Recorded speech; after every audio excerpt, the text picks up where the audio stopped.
Carbon cycle, key area 3. What are we going to do? Basically, it's all about the impacts of human activity on the carbon cycle, and I've put at the side here, just in brackets, water cycle as well, because you'll see that there's a lot of kind of overlap, and impacts on one automatically impacts on another. And in paper 1, your questions on the carbon and water cycle are actually in the same section. Alright, so they're both systems that are kind of entwined. Yeah, so human impacts on one affects the other. Excuse me. So be able to name some of the impacts and then have a look at one in particular. So understand how human impacts affect carbon stores, soil health and the water cycle. Understand how human activities also cause ocean acidification and the knock-on impacts on kind of the reduction in ecosystem services. Alright. Right, and if you have a look at the spec, we're going to cover 6.7a and b. Synoptic concepts then. We've got a few that we're going to touch on this lesson. Risk, resilience of ecosystems and their ability to kind of recover. Causality, how human impacts cause effects on physical systems. Thresholds, such as with coral reefs. Once you've increased the risk and the human activity has had some kind of impact, once you pass the critical threshold, that ecosystem can no longer kind of bounce back or recover. It's dead. And sustainability. Now, my students, very important this week, you complete in full the following tasks before lesson. Alright? And I've put pictures in the slides as well, so you can't give me any lame excuses why you've not done it. Right, then here we go. My students, you should see in your booklets this page. If we have a look at these two graphs very quickly, you just see that world energy consumption has increased massively since 1960, and the lion's share of that, about 80 to 90%, is through burning fossil fuels. Alright, so the energy mix globally is one that's dominated by fossil fuels. So that obviously has an impact, doesn't it, on carbon cycle, water cycle, climate change, ocean acidification, all sorts of different things. If we have a little think, part B, well, what factors are causing this increasing global demand for all resources, not just energy? I mean, population growth. More people need more resources. Development is a very thirsty process, especially for developing countries and emerging economies. They want to manufacture products to add value. They then want to ship those products. It might be in a trade bloc, increase globalization, so transportation of those products to market. Poverty as well is a big driver. Yeah, so because developing countries, often the people living in poverty, governments prioritise economic growth over the environment, for instance. Land conversion then, as a definition, what is the first human activity? Is land conversion that affects the carbon cycle. So what is it? It's any change from the natural ecosystem to an alternative land use for what humans when humans change that land use. So give a simple example. You've got grasslands or a forest, whether it's a temperate forest or a tropical rainforest, that would be there naturally. People come along, deforest, and then convert that land into something else. It could be for farming, it could be for an urban setting, for buildings, for residential areas, whatever. But yeah, if we convert land from its natural ecosystem into something else, then that's land conversion. As a human activity, if you think, again, the underlying drivers that cause more land conversion, population increase, is a big one. Yep, it's been rapid over the last 100 years or so. Examples of land conversion then.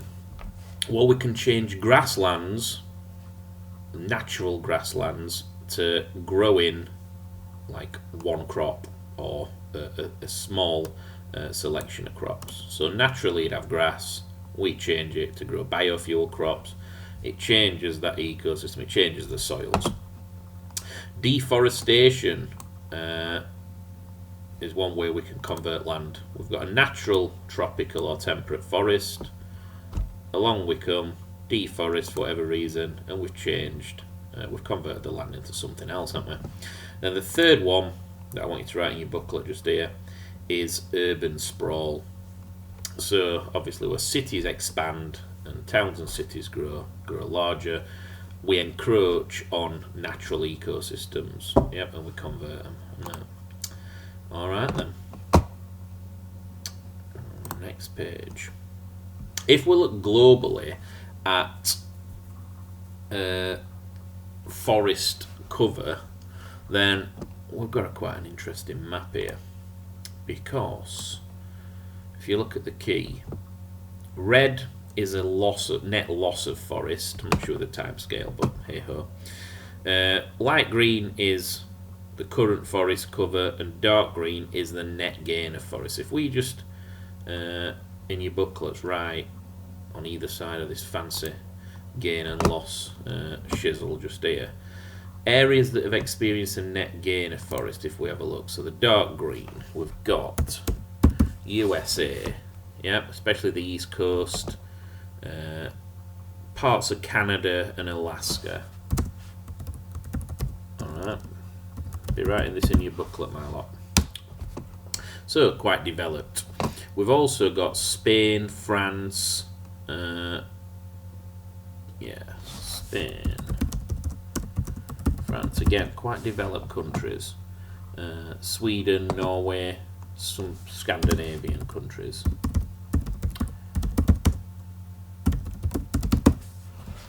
Where else? Japan, just here, and then parts of China and Russia by the looks of it, but yeah, parts of China. Right then, also pockets in South America as well, but probably less significant. If we look at the areas that have experienced the net loss of forest cover, so we're having more deforestation than what we are kind of recovery or the planting of trees, we've got South American countries such as Brazil is a big one.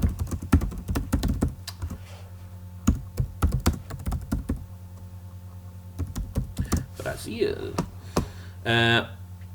Colombia, we have a look around here. Paraguay, possibly. Chile. Yeah, so South American countries, especially Brazil. We've got Central American countries like possibly Mexico. Maybe other countries like Costa Rica, Honduras, Nicaragua. Yep, all quite poor. What else have we got? Countries in Central Africa. Democratic Republic of Congo, possibly Angola.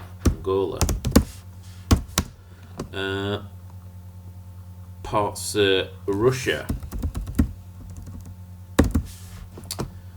and Southeast Asia, like Eurasian tigers,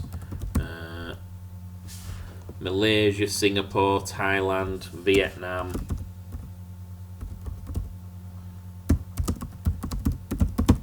Yep. Bit in Indonesia. And if we have a look at that, so we just basically split it up. Countries that have experienced a net gain of forest, where they've obviously not been deforesting as much, maybe even planting trees and afforesting. And then we've got these countries on the right that have experienced a net loss. And you'll notice that generally speaking, these countries are all higher income countries and developed, and the ones that experience a net loss are all either developing or emerging economies. All right, And again, it links back to this idea of players' actions and futures and the motives and priorities of key players. Obviously, the developed countries, they're already developed, so they're going to value the environment more. Whereas your developing and emerging economies tend to prioritise economic growth more, and that's reflected on this map. Yeah, so strong, super strong synoptic link to players' actions and kind of futures on that. Yeah. Right, second learning objective then. My lot, in your booklet you'll see this. I want you to fill it in. No excuses. Right, so we're going to take one type of land conversion, deforestation, and think about how it affects the carbon cycle and the water cycle at the same time. Alright, and we've split it up into soil health, water cycle, the biosphere, which is ecosystems and the living part of the earth, and then the atmosphere. Alright, and I've got a few photos here because you know I like my photos on this stupid screen. Stop jumping.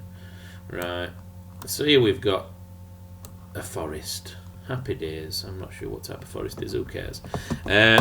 Basically, this forest will have a canopy layer. Alright, so the green bit that you can't see just out of shot, where the top of the trees are, canopy layer. And in a healthy forest, that canopy layer provides protection to the soil from kind of rainfall, especially in wet and rainy climates. So the canopy offers like a protection, like an umbrella. Oh, beautiful. If you deforest that, then it leaves this soil just here very exposed. And it doesn't take a rocket scientist to realise that if you've not got your umbrella to protect you, then you're going to get wet. And the soil also gets wet and it erodes very easily. Alright, another little picture here and then we'll rattle on. Yeah, so you can see, can't you? You get rid of these trees, remove the canopy layer, it affects the soil, which is part of the carbon and the water cycle. It's part of the biosphere, because living things need soil, but they also need the trees as a habitat as well. So, get your pen. Here we go. The impact on soil health. Right, well, first thing to say is, I'm going to look at my notes here because I'm getting old, is the main point is there's rapid soil erosion. There's no canopy.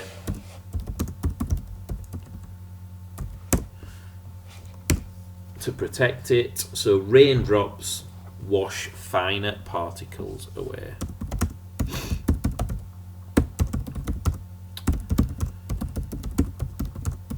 Fine particle, link back to your coast topics, would be clay.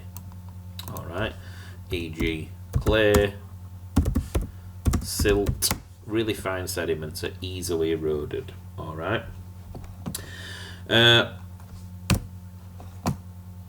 You also get a loss of nutrients at the same time when that happens. So your humus layer in your soil, where the carbon is and all the nutrients and the phosphates and the nitrates that your plants need, they leach away. Right, new keyword. Through leaching. So your soil's eroded, your nutrients are washed away through leaching. Oh dear, bad times. Because you've not got fertile soils, then your ecosystem's impacted and there's a loss of biomass. Right then, and what you get left behind is unfertile or infertile, unfertile sand and larger grain kind of sediments left. Yeah. CO2 is released as well. So you don't just remove the actual trees, it has a massive impact on soil. And we're going to see how kind of soil is one of the ways that the carbon and the water cycles are linked. Yeah, hand in hand. What you affect one, you affect the other. So the trees have disappeared. The soil is now pants. Yeah.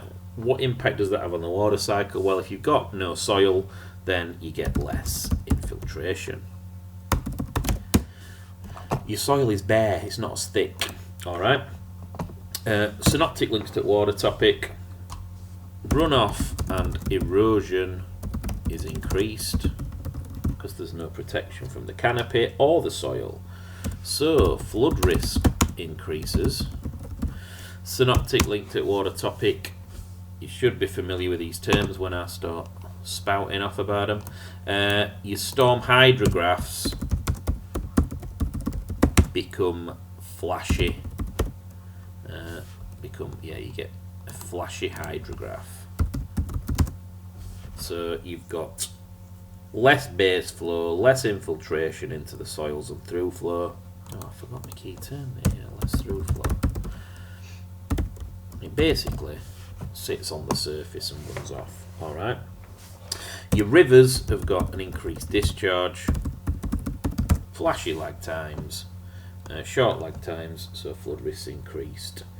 You also get, as a side issue, more kind of sediment into the river as well. So I think we studied the Mississippi River floods, and one reason why they tried to manage it and dredge it was because of the amount of sediment in the river. We're clogging up paddle steamers. What a fantastic fact that is. Happy days. Unless you run a paddle steaming business, of course. Right. Biosphere then, the living part of the system. So bio just means living, sphere means where they are. Right, so we've got no trees, so the evaporation, or evapotranspiration even, is reduced. Yep, makes sense if we've got less vegetation. There's less NPP, less photosynthesis. Oh, why is it gone?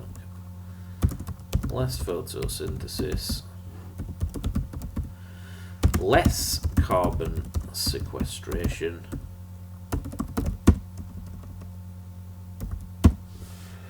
so yeah, there's a smaller carbon sink in there. Alright. What impact does this have on living things, animals, habitats? Well, fewer species. There's not as many species because you've affected the ecosystem. We've reduced the habitats. Alright. So species diversity is reduced. There's a loss of biomass, of living matter in general. Loss of biomass from trees because they're no longer there. I'm going to look at my spelling. There we go. But also, you know, the food chain, the food web has kind of collapsed. Yeah, we've affected it big time, haven't we? And the final point, which is going to link on to another part of this video in a sec, is the impact on ecosystem services. And we'll leave it at there for the minute. I'm not going to get sidetracked, but a bit later on we'll talk about what they are. Right, the atmosphere then. Into the air. Here we go.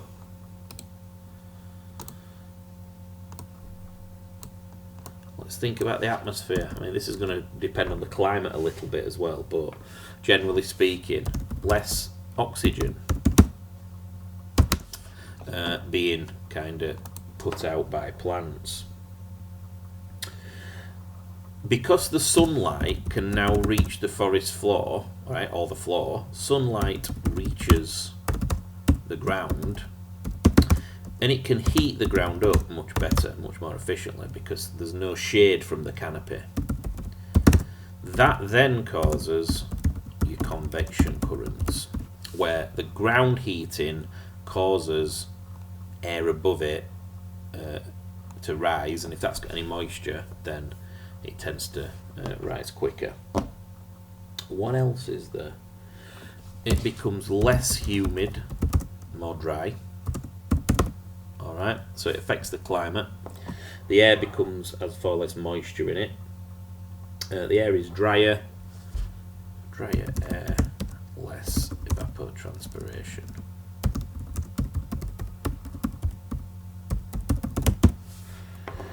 What else is there? There's one other point. Yes, if we compare here grasslands to kind of rainforest or forest cover, all right, grasslands, there's a third less moisture in the atmosphere than there is with forest cover. All right, so forests do a really good job of keeping the climate humid and keeping the moisture in the soils.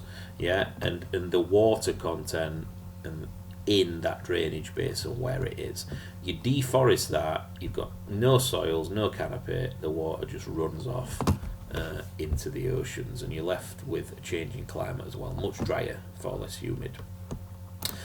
Right, impacts on ocean acidification. Then I want you to fill in by the end of this section. I want you to fill in. Let me move. Oops. Student task 6, and what you've got is you've got a little, really short and sweet, bit of a paragraph, a few paragraphs of text telling you what ocean acidification is. What you've got to do is highlight any terms when you read it, so make sure you read it. Sequence how ocean acidification will have implications for the carbon cycle. So I just want you to sequence, put it in the right order, basically. Yeah, and then think about maybe, well, is it a good or a bad thing for the ocean to act as a carbon sink? You know, is there a problem with us just burning more fossil fuels, releasing CO2? The oceans will absorb it. What's the problem? Yeah, and that's what some kind of climate change deniers argue. So, well, we've got sinks that will cope. So have a think about that for next lesson. Right. So yeah, ocean acidification. The oceans are a carbon sink. All right. CO2 diffuses from the atmosphere into the oceans. The more fossil fuels that we burn and combust, the more CO2 in the atmosphere, the more it's diffusing into the oceans. But it's having an impact on marine ecosystems in the oceans, and one that's really vulnerable are coral reefs. All right.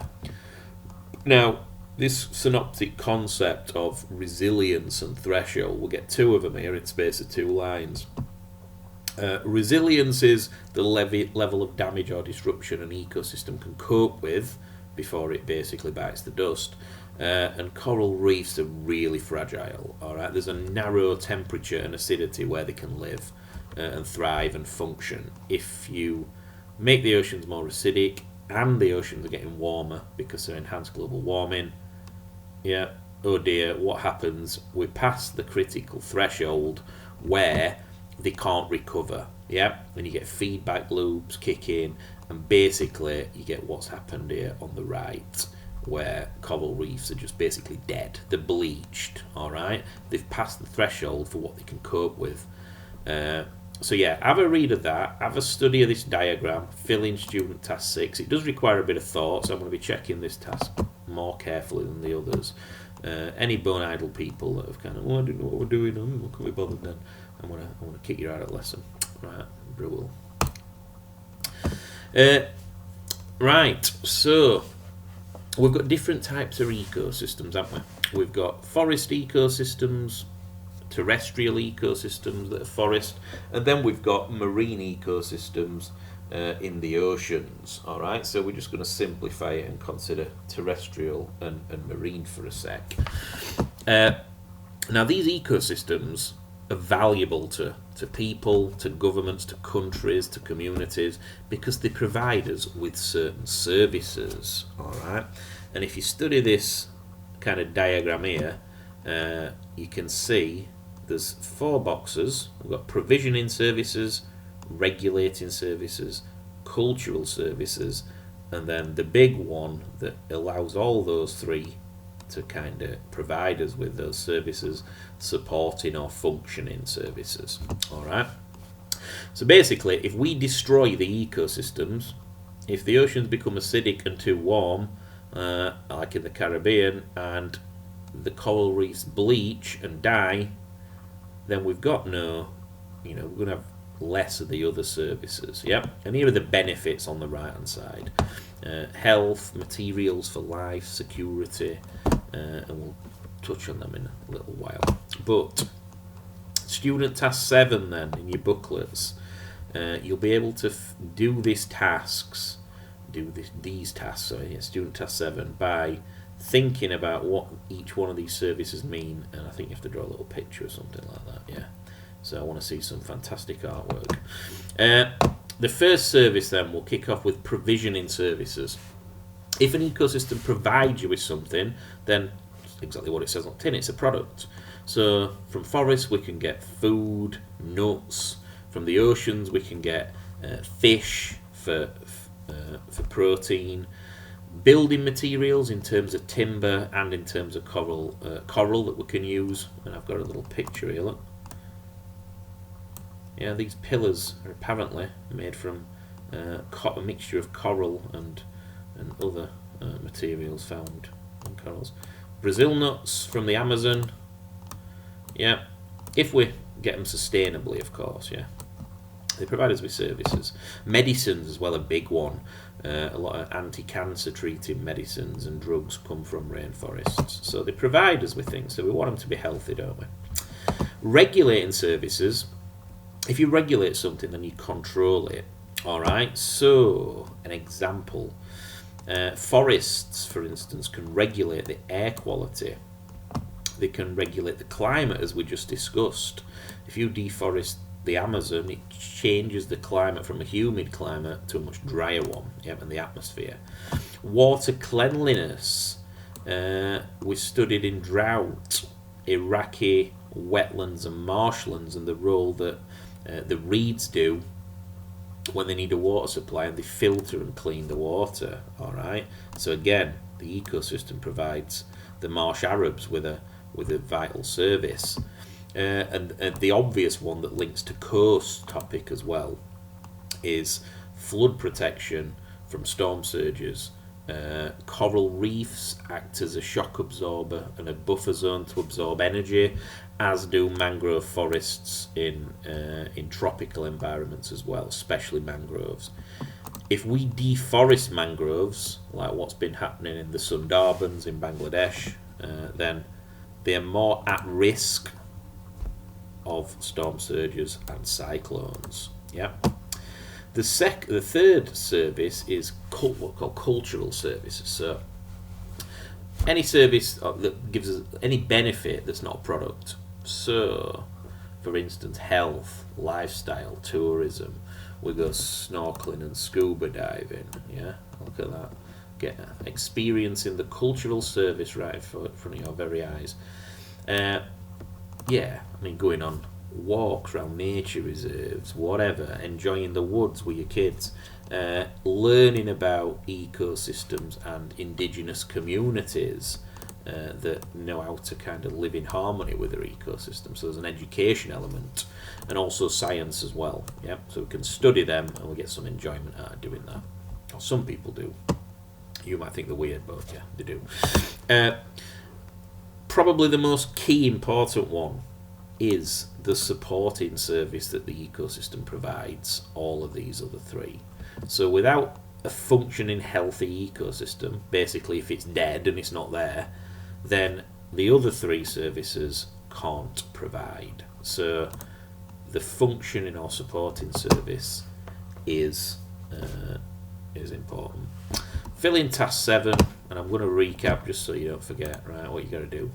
Fill in task 1 in full, which looks like that. Fill in task 2.